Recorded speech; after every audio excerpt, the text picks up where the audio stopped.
Hello, YouTube team. Good day. My name is Mariam Mulod. I am here to appeal my monetization decision on my channel. My channel name is Nawaf TV, and here is the link of my channel.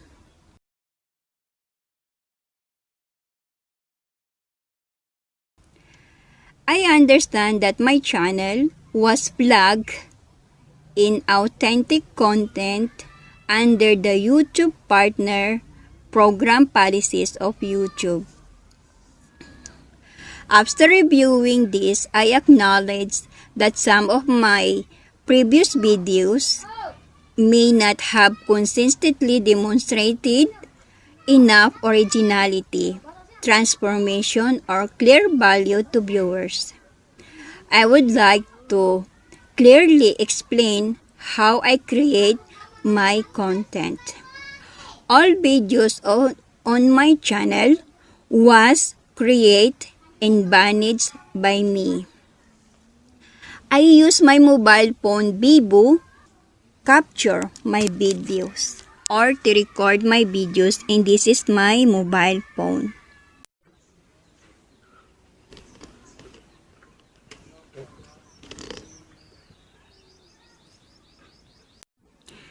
And for my gaming content, I use screen recording for my gameplay, and this is the app what I use.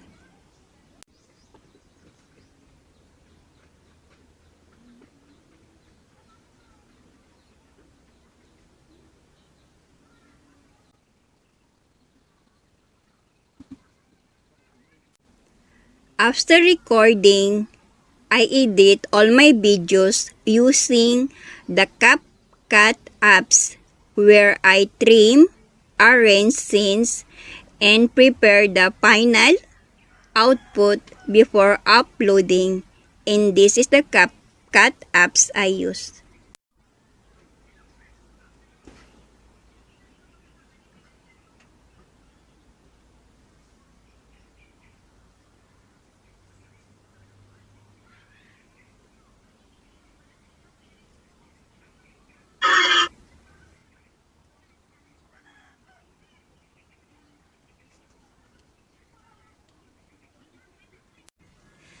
My intention has always been to create and share content with my audience. However, I understand that some of my videos may have appeared repetitive or lacking clear commentary or added value. Moving forward, I am committed to improving my content by including my own voice, commentary, and personal input to ensure that each video provides meaningful value, whether through entertainment, storytelling, or informative content. I respect YouTube policies, and I fully committed to following the standard of originality and authenticity required in the YouTube Partner Program.